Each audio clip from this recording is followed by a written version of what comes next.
What's up, guys? I'm Michael, owner of Limitless Automotive, right here in Ennis, Texas. Today, I'm going to be breaking down something that every driver has seen at one point in time in their life, which is that little orange check engine light. That check engine light is not saying, hey, this part is broken. That check engine light is saying, hey, we have a communication problem between our engine control module and a certain sensor or component within your engine. We've all heard it. Oh, my scanner says it's an O2 sensor. My scanner says it's a mass airflow sensor, so we should go replace these parts. That's not how it works. I'm going to break down how it actually works and how we diagnose these problems so that we're not just throwing parts at it. So that check engine light is part of your OBD2 system, onboard diagnostics system. It monitors dozens and dozens, and if you have a brand new vehicle, you probably have closer to, there's no telling, 50, 60 plus sensors in your vehicle, because they have their own, each component has its own individual computer, especially if you have a Mopar, good luck. Mopar equals more parts. So when something reads outside of the expected range, for instance, let's just say your mass airflow sensor or your O2 sensor or just some sensor, let's just say it's supposed to have, between 1 and 4.9 volts or 5 volts, aka also known as the 5-volt reference. If something reads outside of that, that check engine light's going to pop up. If something is reading that it's supposed to have a certain temperature or a certain rhythm, also known as like pulse width modulation. That's a whole different video. We'll get into that another time. But let's just say temperature. If it's supposed to be reading between like 180 to 200 degrees and it's reading negative 44 degrees or 500 degrees, we have a major problem within that sensor or that wiring harness or that computer or somewhere along the line. A good analogy is like, I have a pain somewhere, let's say I have a pain in my stomach somewhere. I still need to go to the doctor to get it checked out and get it diagnosed properly. I can't just say, oh, I have a stomach problem and I need to take some Tums. No, you should go to the doctor to get it properly diagnosed because you could have a bigger issue than just a upset stomach. So I'm going to go into the differences in that cheap $30 scanner on Amazon or TikTok shop or just something you found on Google and the cheap ones that you find at O'Reilly's for 30, 40 bucks versus what a real automotive shop has and uses. What those scanners that you get from AutoZone, O'Reilly's, Napa, Advance Auto, and even Amazon, those scanners typically only show codes paired with a description of that code. So let's just give a quick example. P0101, that would be a mass airflow sensor code. All right, or P0301, that is an engine misfire on cylinder 1. That's all you're going to get from one of those codes. Now, you can go to Google, and Google's going to say, replace your mass airflow sensor or replace your spark plug. But the real deal is that mass airflow sensor might not be bad. So what's going on is the engine control module is showing or is telling you through that check engine light that we have a problem between our engine control module, which is like our brain, the car's brain, all the way to the sensor. Now, the sensor could be reading something wrong. It could be dirty. We could have a dirty air filter, a clogged air filter. That's why most of these oil change spots, to include ourselves, We check your air filter. If your air filter is dirty, might need to change it. The air filter, the mass airflow sensor itself could be dirty. So when we get that code, we do a number of things, which could be check your air filter, check your mass airflow sensor, we check the wiring, we check other sensors along the line that communicate with that mass airflow sensor. We check what's called a 5-volt reference. We check power. We check ground. We check continuity, which is resistance. So that's another video. That's a whole different, that's electrical, which is, I've been to electrical classes that have lasted 2 weeks long. That is the nature behind electrical. So that's how you get down into the nitty gritty with actual diagnostics, not just plugging up your OBD2 scanner and seeing that you have an O2 sensor problem. A mass airflow sensor problem. We can plug up our scanner that, quite frankly, costs thousands of dollars, to pull out, actual live data that is going on real time while your vehicle is running. We can see graphs of where this sensor is supposed to be operating, and if it's operating too high or too low, or if it's operating just fine, and if it's communicating with this sensor as well. There's different types of things that we can do with these computers. Now, there's also things that we can do, like turn off and turn on certain sensors to see how this sensor communicates with this sensor. So that is what goes on with these diagnostics. We don't just read codes. We literally interpret them. So another tool that we use along with other shops, many shops, is something, I call it the Bible. Whenever someone has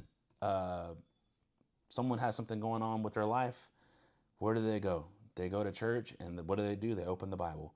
Well, whenever someone has something going on with their car, they go to the shop, aka the church, and the church has what? The Bible, aka Mitchell 1, Pro Demand, which is Mitchell 1, All Data, Identifix, all that stuff. We use Pro Demand. It works very well. We can literally interpret whatever code you have using that software. Now, let's say we have P0101. We can plug in that code into Pro Demand with your vehicle identification number, the VIN number, and that code will pull up all types of problems associated with that code. Now, if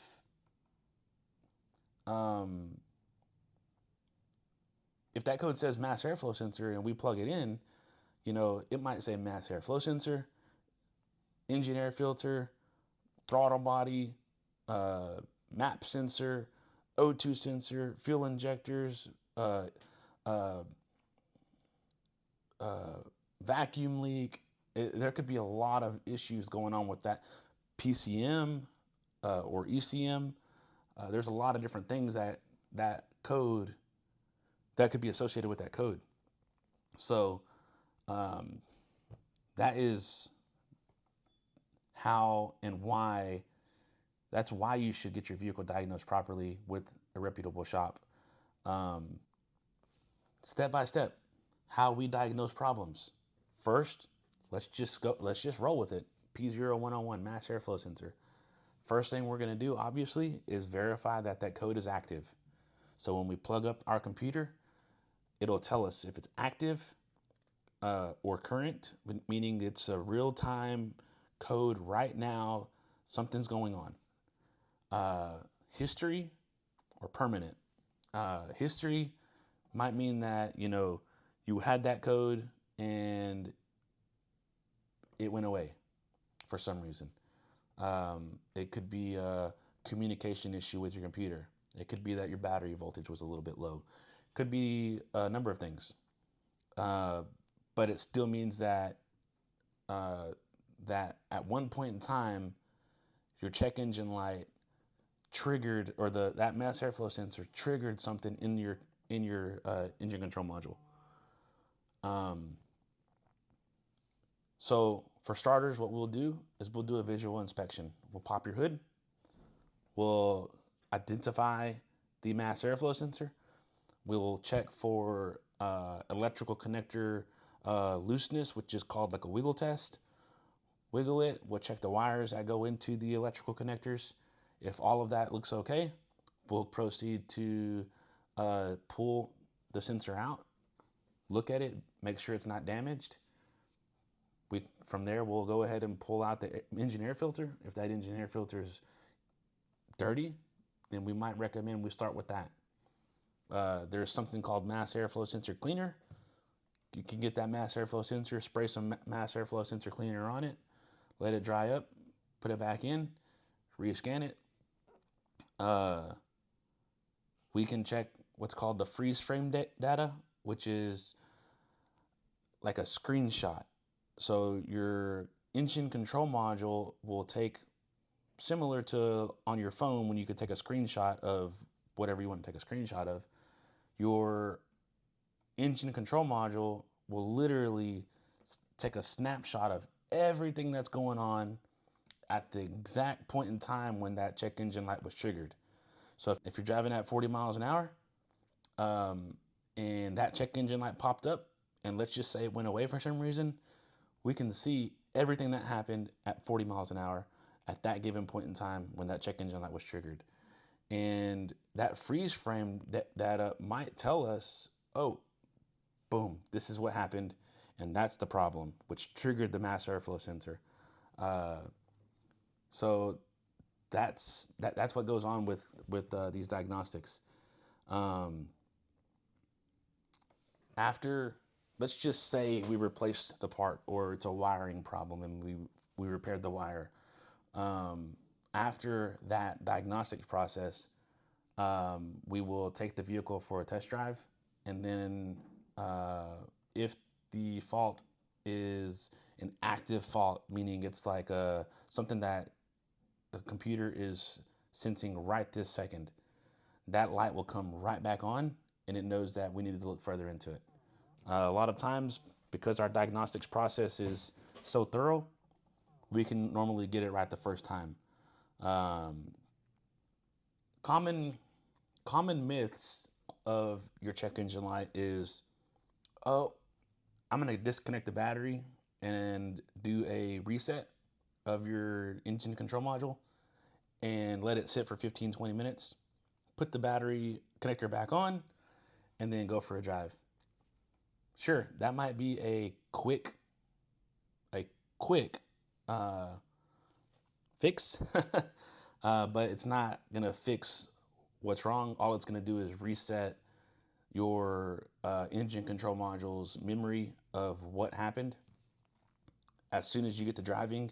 And like earlier, I mentioned something happened at 40 miles an hour. Once you hit that 40 miles an hour again and it notices there's a problem, that check engine light's going to pop back on after it runs its self-tests. So common issues that we've seen is that people say it's running just fine. I don't need to really worry about it right now because my vehicle's running fine, and they just keep running their vehicle until it's too late. Once it's too late, they go from a few $100 fix to a few $1,000 fix, and at that point, they just can't afford it. And vehicles today, $30, $40, $50, $60,000. Pay attention to that check engine light. That's your vehicle's way of saying there's a problem and I need it fixed. I want to go over a real world scenario with you.